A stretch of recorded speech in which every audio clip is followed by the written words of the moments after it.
এক নিঃশ্বাসে এই শব্দটি 7 বার পড়ুন। সাথে সাথে আল্লাহর গায়েবী ধন সম্পদ পেয়ে যাবেন। আপনি দ্রুত ধনী হয়ে যাবেন। গায়েবীভাবে টাকা ধন সম্পদ আসতেই থাকবে। আপনার যদি 50 লাখ টাকার প্রয়োজন হয়, তাহলে আপনি 50 লাখ টাকাই পাবেন।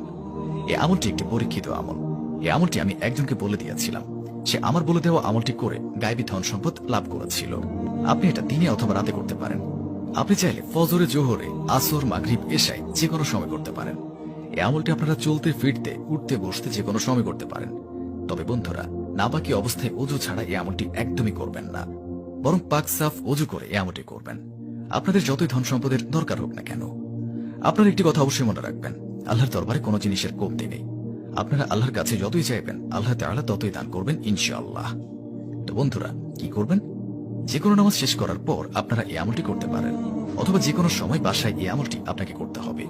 আর যদি আপনাদের ওযু আগে থেকেই থাকে